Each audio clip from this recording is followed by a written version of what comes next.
Hello student, कैसे हैं आप सब। आई होप आप सब लोग अच्छे होंगे। मैं प्रतीक्षा राजपूत आप सभी का स्वागत करती हूँ यूट्यूब चैनल श्री जी फार्मा नोट्स पर। तो हम इसका आज पढ़ेंगे फार्माकोग्नोसी का chapter number 2। Chapter number 2 already uploaded है, आप प्लेलिस्ट में जाकर चेक कर सकते हैं या फिर मैं इसका लिंक भी डिस्क्रिप्शन में डाल दूंगी। और फार्मास्यूटिक्स के हमने 3 से 4 चैप्टर कंप्लीट कर लिए, उसकी आप प्लेलिस्ट में जाकर देख सकते हैं। सबसे पहले चैनल को आप सब्सक्राइब कर लें जिससे कोई भी वीडियो आपकी मिस ना हो पाए एंड वीडियो में लास्ट तक जरूर बने रहें। ठीक है, तो हम स्टार्ट करते हैं चैप्टर नंबर 2। चैप्टर नंबर 2 में पढ़ेंगे हम क्लासिफिकेशन ऑफ ड्रग। ड्रग का क्लासिफिकेशन, कितने टाइप से ड्रग को क्लासिफाई किया गया है।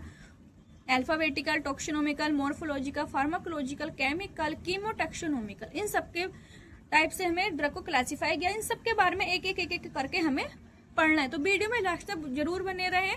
और अब वीडियो रोक रोक कर नोट्स भी बना लेना, या फिर जिसे नहीं बनाने बने बनाए चाहिए तो वो मुझे इंस्टाग्राम या फिर टेलीग्राम पर मैसेज कर दें, मैं पीडीएफ सेंड कर दूंगी। तो सबसे पहले पढ़ते हैं क्रूड ड्रग्स क्या होती हैं। Crude drug is the unnatural substance obtained from plant, animal, mineral source that is used as medicine in its raw and processed form।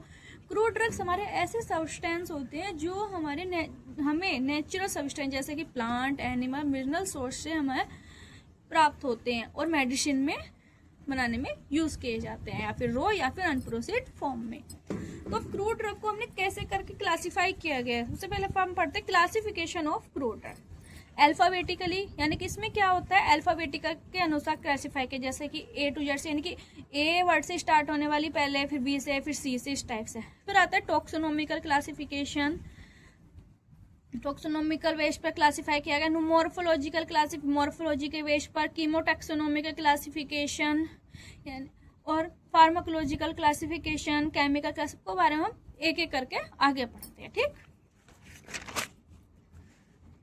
सबसे पहला आता है हमारा अल्फाबेटिकल क्लासिफिकेशन। अल्फाबेटिकल क्लासिफिकेशन नाम से पता चला, यानी कि अल्फाबेट के अकॉर्डिंग उन्हें अरेंज किया गया है। जैसे ए टू जेड जितने हमारे अल्फाबेट हैं उनके अकॉर्डिंग, यानी कि जो ड्रग ए से स्टार्ट हो रही है उसे सारे को ए वाली को एक साथ रखा गया, फिर बी वाली को, फिर सी वाली को, इस टाइप से। जैसा अकेशिया, एलोई, वेलाडेना, क्लोव, यानी कि अल्फाबेट के अकॉर्डिंग क्लासिफाई है।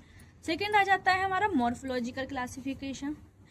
इसमें क्या हुआ, मॉर्फोलॉजी के अकॉर्डिंग क्लासिफाई, यानी कि in this method drug are classified according to external morphology और the plant part from which they are obtained, यानी कि इसमें जो उनकी एक्सटर्नल मॉर्फोलॉजी के अनुसार क्लासिफाई किया है और कौन से प्लांट से वो प्राप्त हो रही है ड्रग, कोई उसके अकॉर्डिंग क्लासिफाई किया। तो अब इसे मॉर्फोलॉजिकल क्लासिफिकेशन को भी हमने 2 पार्ट्स में डिवाइड किया। फिर आते हैं हमारे ऑर्गेनाइज्ड ड्रग, सेकंड आ जाती है हमारी अनऑर्गेनाइज्ड ड्रग। ऑर्गेनाइज्ड ड्रग में आती हैं जो ड्रग हमारे डायरेक्ट प्लांट के पार्ट से प्राप्त होती है। अनऑर्गेनाइज्ड में आ जाती हैं, उसमें हम कुछ हमारी प्रोसेस से एक्सट्रैक्शन वगैरह करके हमें प्लांट के पार्ट से प्राप्त की जाती है। ठीक है, यही organised drug obtain from the direct part of the plant, कि डायरेक्ट प्लांट के पार्ट से प्राप्त होती है। एग्जाम्पल जैसे लीफ से कौन सी ड्रग, वैसे सिन्ना, डिजिटालिस, ऐसा डायरेक्ट लीफ से हमारी प्राप्त होती है। रूट्स रोएवोल्फिया, वुड्स सैंडलवुड, फ्रूट्स का एग्जाम्पल है फेनल एंड कोरिएंडर, फ्लावर का क्लोव। एग्जाम्पल एग्जाम में जरूर लिख के आना, इससे नंबर अच्छे मिलते हैं। एग्जाम्पल नहीं लिखोगे नंबर अच्छे नहीं मिलेंगे। अब आते हैं अनऑर्गेनाइज्ड ड्रग। अनऑर्गेनाइज्ड ड्रग में क्या आएगा, this drug obtain from plant and animal by some process, extraction, latex, ETC. ये भी हमारे नेचुरल सोर्स से प्राप्त होते हैं लेकिन सम प्रोसेस द्वारा, जैसे एक्सट्रैक्शन आदि। जैसे हमारा गम अकेसिया, ये डायरेक्ट किसी प्लांट से तो प्राप्त नहीं होता, उसके एक्सट्रैक्शन द्वारा प्राप्त होता है। एलोई, ओपियम, हनी, ये इसके एग्जाम्पल है अनऑर्गेनाइज्ड ड्रग के। ठीक, अब आता है हमारा नंबर 3 टॉक्सोनोमिकल क्लासिफिकेशन।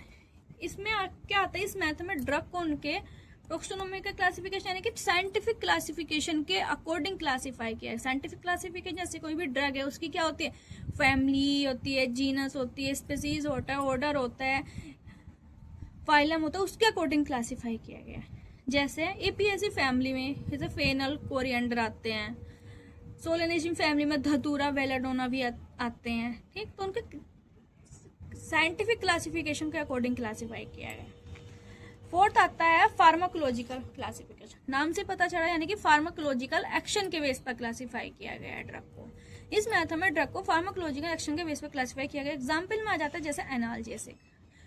एनाल्जेसिक का एग्जाम्पल में आता है ओपियम। ओपियम क्या होता है? एज द एनाल्जेसिक यूज की जाती है, इसका एनाल्जेसिक एक्शन होता है। कार्बोनेटिव फेनल, लेग्जेटिव का सिन्ना, एक्सपेक्टोरेंट का वस्का, ब्रोंकोडायलेटर टी एन इफेड्रा। ये कैसा वर्क करती है? T N ephedra as the bronchodilator. ठीक, आता है हमारा केमिकल क्लासिफिकेशन। केमिकल क्लासिफिकेशन में क्या लिखेंगे? इस मेथड में ड्रग को केमिकल कॉन्स्टिट्यूएंट के बेस पर क्लासिफाई किया है, यानी कि कोई ड्रग है उसके अंदर कौन सा केमिकल कॉन्स्टिट्यूएंट है उसके अनुसार क्लासिफाई किया गया है। जैसे टेनिन काय में होता है? कटेचू में। वोलेटाइल ऑयल काय में प्रेजेंट होता है? क्लोव में। एल्कलॉइड वेलोडेनो में। Glycoside catechu. ठीक है, तो इसमें केमिकल कॉन्स्टिट्यूएंट के बेस पर क्लासिफाई किया गया है इसे। अब आता है कीमोटॉक्सोनोमिकल क्लासिफिकेशन। कीमोटॉक्सोनोमिकल क्लासिफिकेशन यानी कि इस मेथड में ड्रग को केमिकल कॉन्स्टिट्यूएंट एंड टैक्सोनोमिकल रिलेशन दोनों को कंबाइन करके, कौन कौन से? केमिकल और टॉक्सोनोमिकल कंबाइन करके उनको क्लासिफाई किया गया है। इसमें क्या होता है कि जो सेम फैमिली के प्लांट होते हैं मोस्टली उनमें केमिकल कॉन्स्टिट्यूएंट क्या होता है? सिमिलर होते हैं, इसीलिए इसमें दोनों को कंबाइन करके क्लासिफाई किया गया है। जैसे आता है इसमें फैमिली सोलेनेसी। सोलेनेसी में वेलाडोना और धतूरा आते हैं, तो इनका जो केमिकल कॉन्स्टिट्यूएंट होता है ना वो लोग सेम होता है। जैसे हमारे ट्रोपिन एल्कलॉइड दोनों में पाया जाता है। दूसरा आ जाता है फैमिली पेपाविरेसी। इसमें आ जाता है हमारा ओपियम। ओपियम में क्या पाया जाता है? आइसोक्विनोन एल्कलॉइड। थर्ड आता है हमारा फैमिली जिंजिविरेसी। जैसे जिंजर और टर्मरिक में क्या आता है हमारा? वोलेटाइल ऑयल एंड कुकुरमेनोइड, ये दोनों प्रेजेंट होता है। ठीक, तो इसका सेकंड चैप्टर भी कंप्लीट हो गया। आई होप आपको समझ में आ गया होगा, ज़्यादा लंबा नहीं था, छोटा सा ही था। तो जिस किसी को भी इसके नोट्स चाहिए वो मुझे मैसेज कर दे। मैं टेलीग्राम और इंस्टाग्राम पर किसी पे भी कर सकते हैं, मैं PDF सेंड कर दूंगी। और सबसे पहले आप चैनल को सब्सक्राइब कर लें ताकि मैं अगली वीडियो जैसे डालूँ तो आपको नोटिफिकेशन मिल जाए। आई होप आपको समझ में आएगा। अपने दोस्तों के साथ में भी शेयर करना, ठीक है? तो नेक्स्ट वीडियो में मिलते हैं। सो बाय, टेक केयर।